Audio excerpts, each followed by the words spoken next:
It was a quiet night, the kind of night where even the wind seemed too afraid to make a sound.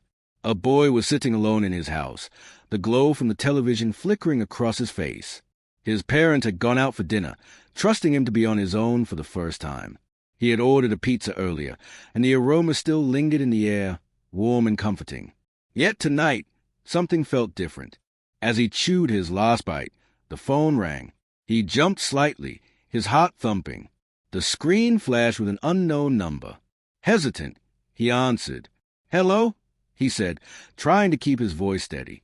A cold voice whispered back, "Your parents, they've had an accident." Panic surged through him. "What? Where are they?" he demanded. There was only silence on the other end for a moment, then a faint laugh. "Look outside," the voice said, trembling. He walked to the window. The night was calm, almost too calm. But there, beyond the glass, he saw it, a shadow, dark, formless, yet moving with a purpose. It lingered for a moment, just at the edge of the lawn, then darted out of sight. His hand shook as he dialed his parents' number. The line clicked. "Hello? Are you okay?" he asked urgently, but a familiar voice replied. "Yes, son, we're fine. Just finishing our dinner." Relief washed over him, but only briefly. When he looked back at the window, the shadow had vanished. For a moment, the house felt safe again. But then, a whisper seemed to drift from the darkness outside, almost carried by the faintest breeze. Minutes stretched into hours.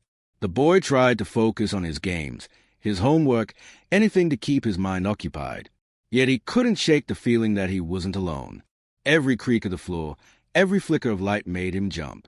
He poured himself another slice of pizza, trying to calm down. Suddenly, movement at the window caught his eye. A figure, pale and grotesque, pressed its face against the glass. Its eyes were hollow, staring straight at him. He froze, unable to breathe. Then, as if sensing his terror, it vanished in an instant. The room felt colder now. He ran to the front door, considering escaping, but the lock was intact. His parents were out, miles away, and yet he could feel the presence of something watching him from every corner. A faint scratching sound came from the roof above, then the sound of footsteps pacing across the floor outside his room. His heart pounded in his chest. "Stay calm," he whispered to himself, trying to keep his voice steady. But calm was impossible.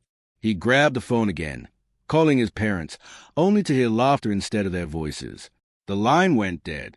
A sense of suffocating dread filled the room. The shadow reappeared, now clearly shaped like a human figure. Its movements were jerky, unnatural. It pressed its face against the window, mouth moving, whispering words he couldn't understand. He wanted to scream, but no sound came. The room's air grew thick, smoky, almost as if the house itself was holding its breath. He stumbled backward, tripping over a chair. Pizza scattered across the floor, the smell mixing with the thick, unnatural smoke that seemed to seep from the walls. The shadow didn't move away. Instead, it began to multiply, dozens of dark silhouettes pressing at every window, every corner, every reflection in the mirrors around the room. Hours passed like minutes. He tried hiding, tried locking himself in his bedroom, but the presence followed. He could hear the whispers growing louder, chanting incomprehensible words. Fear clawed at him, making him dizzy, suffocating. His parents' voices echoed in his mind, telling him they were safe, but he didn't believe it anymore. The house had changed. It was no longer the place he knew. Then, as suddenly as it began, everything stopped. Silence, thick and heavy, engulfed the room. He dared to look outside. No shadows, no figures, only the calm night, the same peaceful street he had known all his life. Trembling, he tried to gather himself, to make sense of what had happened. He called his parents again. This time, they answered. "Son, what happened? Are you okay?"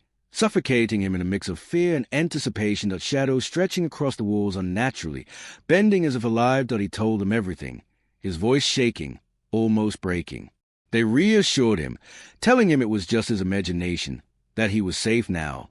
But deep down, he knew better. Something had been there.